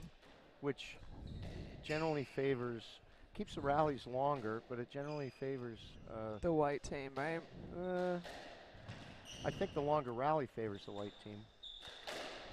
But if you set JR up with a chance to go cross court to James. True, onto that right side wall, Yeah. the spot we keep seeing. Ooh. Oh, that's a great shot. Wow. An inside out. Watch this. Oh, Inside that's out. a fabulous shot. 7-3. Can we see that one more time? That was excellent. Yeah, it's Oh, no, it's too yeah, late. It was like an artist with his paintbrush there. That. I saw the 3 wall on that, honestly. I'm very glad. Oh, it and so did happened James to him. too. He's so freaking good. Oh. He does that little 8-3. gentle. Yeah. And you have to Swing be and you so, go your arm has to be so strong to send that kind Right of at the end, power on yes. the inside out. Little team talk here for White. Yeah, they need are. to They're regroup they're rapidly, down, otherwise this they're match down is over. 3-8. Well, this is good. This is where Will's experience comes in, where he knows they're on a sinking ship, so they gotta try something different.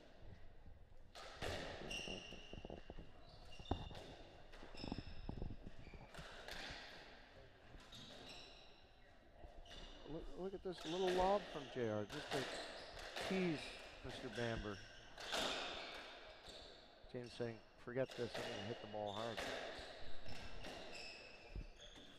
Through the middle, forehand, JR, and oh, look at that. 9-3. Went through to the Cross with that. backhand and caught him. It's tough. He's so busy looking out for that side wall spot they've been hitting. Right. But then they catch him with that one. Yeah. I mean, that's absolutely where the right wall player does not want the ball. It's right in that height. So credit to JR knowing pinpointing that. Flying 9-4. JR. I hope the wall's okay.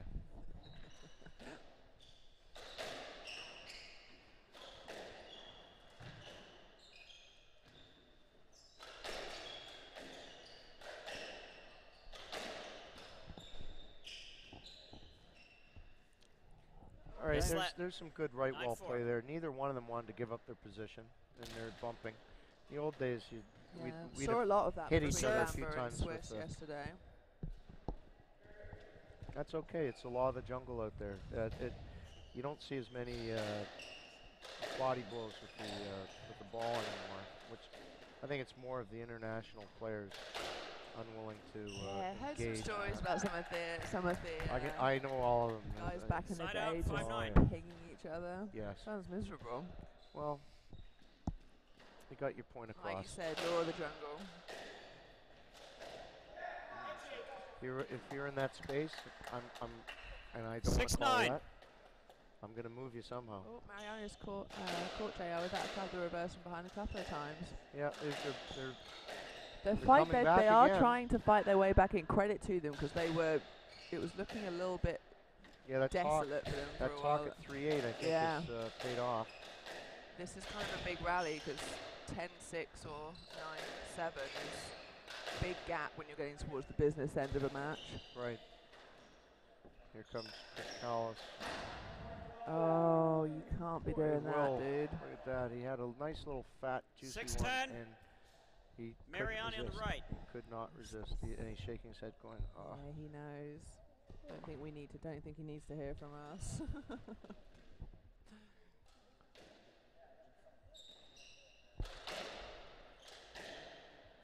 Problem with 10-6 is that you've given JR that room to just open up the court when Yes. he gets, he's under no And pressure now with any of his balls, Right, and and that's just he could trouble. play up. And Yeah.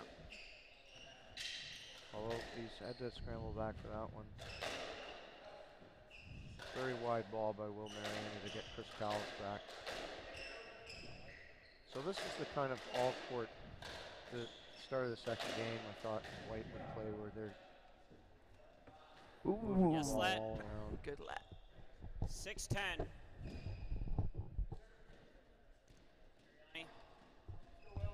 Playing a let. 6-10. Mariani serving to John Russell.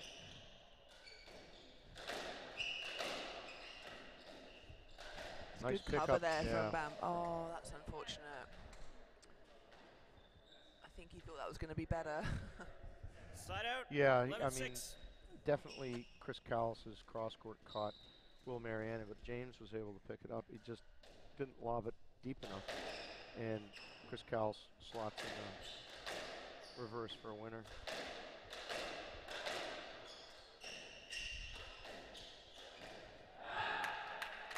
There we go. So, you know. That's a nice ball. That's So good 11-7. Move nicely into that one. 11-7. 4 points at this stage of the match is a lot, but here we go. Let's see if they can claw their way back in here. Yes, let's. JR managed to stay out of the way of that one. Wow, but you know what? That was almost no left. So Yeah, I agree. Yeah. There's been a few of those this weekend that have been you have to, generous with just the for those lets. doubles players out there, you have to make your lets audible when it comes through the middle, because the referee wants to know that one of you is going to actually play it rather than look for the other guy to play it. So you have to ask for it. Hey, if no one's rackets up, no one's home.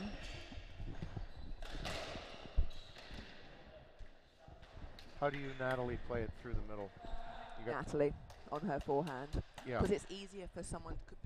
If you're playing with someone who has a forehand, they should take it to 8-11. the left, in my A dangerous opinion. forehand, yes. I used to do that with. Whereas from the as a right-handed player bringing my racket all the way, my backhand's great, but it's not going to get across fast enough for it to be my ball. It's much easier for her to stick a racket out as a forehand. Yeah, I need my partner to prove that he's dangerous with the forehand. So with Alan Grant, Well, not even just Scott dangerous, but Stolper, sensible. well, yeah, I mean, if it comes through the middle and they're set up and they hit a shot, or have proven to me that they can hit that shot time after time, they get the ball.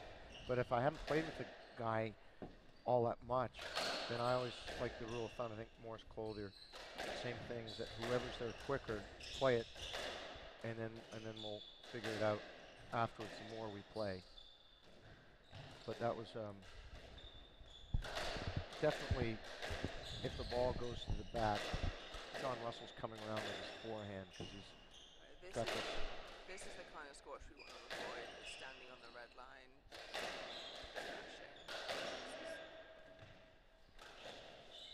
No one's moving, no one's just going to probably an error.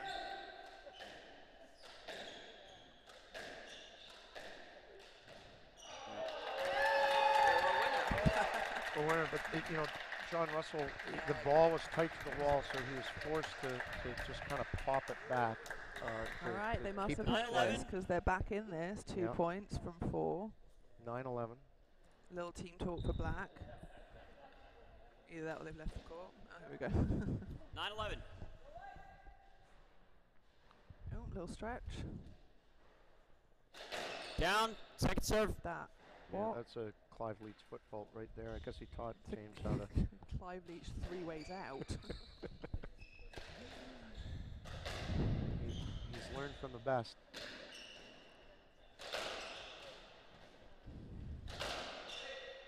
Yes, let.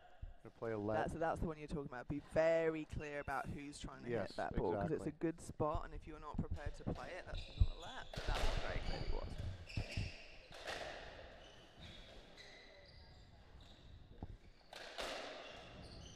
We had a slide from Not up. Will Mariani. Thank you. Oh, that's good hands there from Mariani, just carving in that touch cross-court drop Yeah. shot. So he's 4-1 with the knee slides there. 10-11. Oh, that was a foot slide. That was a clay court tennis slide. Yeah.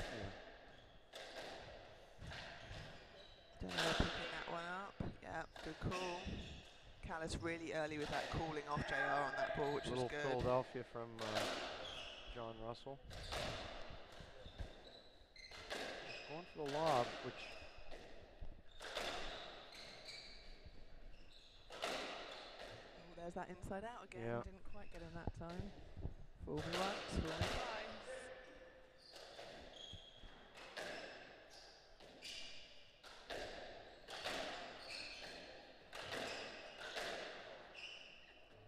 So Yes, what's let. funny is the two What guys on the happened right there? I keep didn't- playing, 10-11. and Will I Mariani heard and something. John Yeah. John Russell are just they stopped play. They started chatting, and the two guys on the right are Foot just fault. banging at Stop. each other.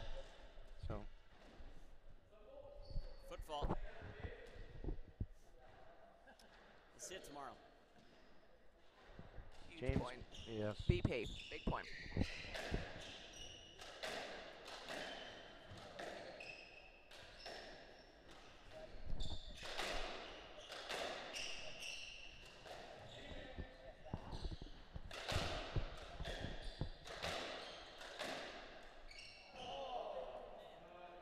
Where did that end up? It went Oh. through the middle, and Oh, Will Kais didn't Mariani quite hit pick it the up. 10-12. No, I think it was down on the floor because Will's didn't make it to the front wall, so it was down. Chris's I'm was. wondering why he did the fist pump. I guess he was confused himself. He hit the cross court. Oh. All right, Oh, he just 2-point really loves lead. the fist pump. Yeah. Yeah, he hit the 10. Yeah. Give it the big fist pump.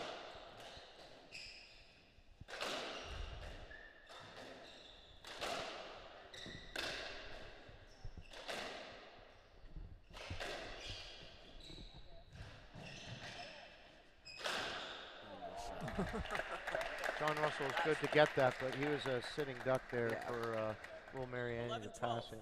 He did a good job of staying out of the way. It was just it was a good shot that Yeah. Kais couldn't Oh, quite yeah. cover for him. And Will was actually trying First to hit serve. him. So Yeah, so that's he what I mean. pro- Will's- Him doing a good job of Will's- staying out of the y- way. Yeah, Will's probably upset. 11-12. He didn't hit him, just figuring, 1 point. 11-12. Mariani serving to John Russell. Much better performance in this game than the last game. So Good shot. and that was a slide get too. And they hit him. Yeah. 13-11. Need a Good towel. get by Mariani, but he was. I guess that's the one trouble. There is moisture there, so he is.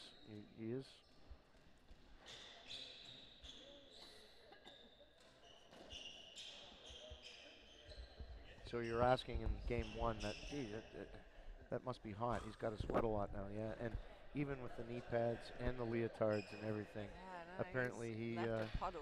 Side out. 13-11.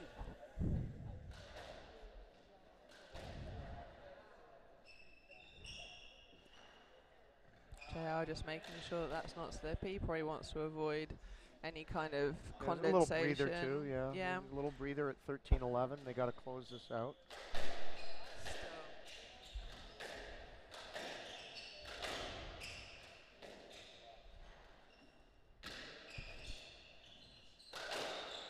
That's a great ball. Good get there from Bambi. Yeah. Oh, Well, Mariani I'd coming want to. around with the Yeah, back I'd and want to use- see what new. Oh. Some great balls into the back of the court here.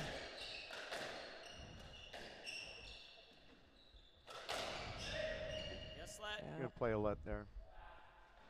To 13-11. James's credit, he's seen that ball come inside to his left knee, left foot a lot better. Yeah, he really is. He's covering that spot. He's very aware of it now. Yeah, you get burned like 3 times. They haven't. and Yeah, we haven't seen a what's- winner there in in this a game. while. I don't think. Yeah. And he's still so new to the game that he must just be learning every time he's on Shot. court. You know. 14-11. Yeah, Match JR ball. doesn't play a full schedule, so he might not have played him too many times. Oh, that's a good before. point. I don't know that maybe these two have ever been on court together. This might be their first meeting. Yeah. Talking about Peter Briggs, you mentioned him in the last game. Being a good teacher of doubles. First time Excellent. went Taught up me to against play. him. My partner, Taylor Fawcett, we were having trouble. We were playing at Cambridge. And I go, so this is match point, by the way. We were having some trouble. I said, what's going on? Hate to 14-11. have the match and then the sketchy let yeah. there. Okay, he shaped for it. He had it. Okay, so he had it, but was anyone in his way? That's what they're arguing. So it's still match point. So I think anyway, he would have caught him on the I go, follow through. I go Taylor. I go Taylor. It's a great shot. Great shot by James Martin. You know, what's the trouble? Risky at frickin' Because match ball. 14-12. I've never seen a cross court this good before. This is unbelievable. I'm having so much trouble with it. So okay, all right. And that was Peter Briggs, our first time playing him.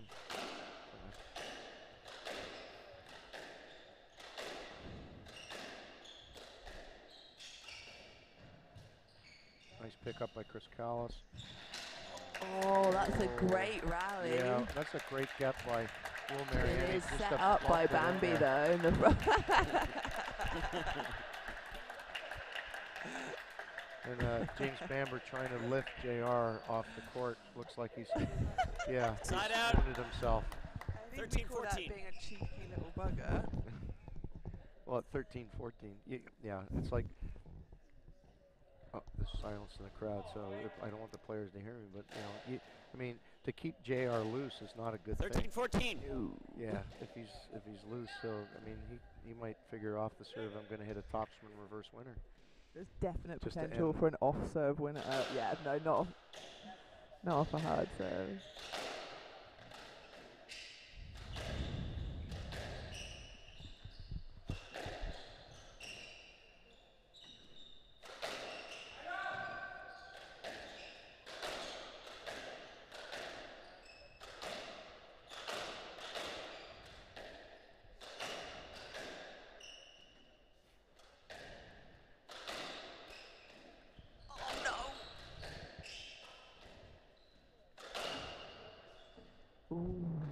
Flat. I'm probably just going to play a let there because I know Okay, Will yes, was let. out of the way by the Let. time the ball was there. This is So very 13-14, tense. very intense, and they're banging the ball, you know, tense moment. Gets, you know. Give it a bash and hope for a racket error or a sidewall Yeah, nick. Is that the plan here, do we think? Well, the more experienced players will actually go for it and make it. There's that spot. Good track back. We'll play a let. Yes, that- Mariani not clearing that whatsoever. Well, you don't want to set JR up for a potential winning shot. So. Little slip by Chris Callis. Stroke. Match. Oh, Will Mariani tried to go through the middle. I think it's going to end on I a thought that was point. a let. Let point. He hit it right back to himself to try and fool JR. And JR said, no, I'll just hold my racket up and get the let point. Okay, and that's match for the team in black, John Russell and Chris Callis. First time playing together and champions of the 2019 MFS Pro-Am men's draw. Fantastic. Thank you, Susie to Pierrepont. see. And hopefully we'll see you again next year, right? Yeah, freaking love Boston. All right. And great to see John Russell back on the winner's podium. One of the most talented men ever to play this sport. So great to see him back All right, there. thank you for tuning in online, and we'll see you in the next event. I think it's going to be Greenwich at the North American Open.